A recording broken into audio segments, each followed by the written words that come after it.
Lied to feminist women talking about how wonderful their life is because they don't have a husband, they don't have children. So they're showing, oh, today I slept in, I went to the spa, I went to Belize. They just talk about how nice their life is because they don't have the inconvenience of a husband and children. And these are young women who have been perpetually lied to. And I'm just telling you, if they do a follow-up at 50, they're not going to be happy. They're going to be working late. They're going to be lonely. They're going to have 7 cats and a couple of STDs. And then at Christmas, they're going to be all alone, very sad. And what they're not going to post is, I'm winning. By now, you're all aware of the loneliness epidemic that's going on with single men. And what I find really interesting is the amount of men that are coming to their aid.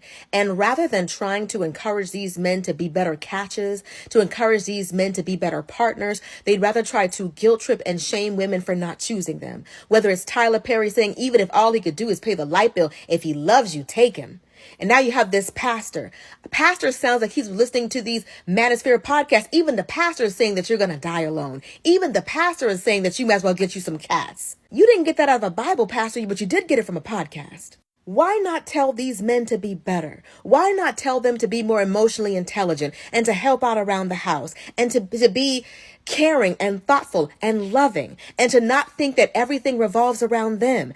As soon as women start decentering men, you start seeing men from the pulpit to the parking lot, sliding down the wall, throwing up and crying and all of that. It's like, they'll do anything but change. They'll do anything but improve. They'll do anything but be a better mate. So now you have this pastor trying to guilt trip and shame women for not choosing these men. There's a reason why they're not getting picked.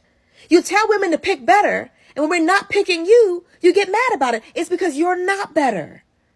Telling a woman that she'll be better off with just any of these men than being alone? There are worse things than being single. There are worse things than being alone. The worst thing is actually being with somebody that makes you feel alone. But here they are from the pulpit pushing on you. You know what? You better get somebody because you're getting older. So is he. And if he's worried about being older and being alone, then he better step it up. I'm not even a single woman, but it's exhausting to me the amount of people that don't believe that you can be single and be happy.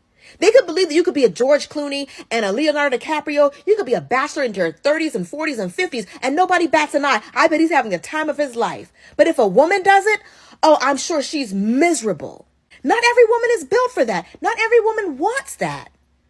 But she's selfish if she doesn't choose that, because her life is all supposed to be about service and servitude to some dusty man.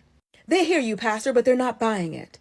They're not going to let you convince them that they're not happy when they know that they are. They would much rather be single and selective and waiting until they find somebody that's worthy of their choice than just settle for anybody because the men out here are lonely.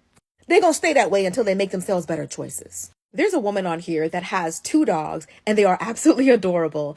And she takes really good care of those dogs. Like she bathes them, gives them these like spa treatment for the dogs. I'm talking about cooking steaks for the dogs. Like the dogs eat better than some human beings.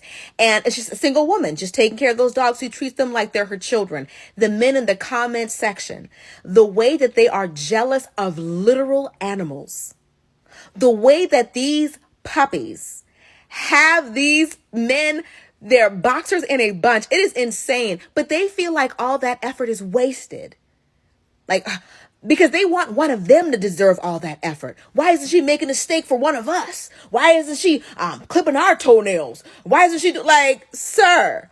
Some of these men, they only think that women are here for their utility. You're only here to be in service to one of them. So if you're out here and you're not serving one of them, they feel like your life is being wasted. How dare you cook and clean and you're not doing it for one of us? Ciao.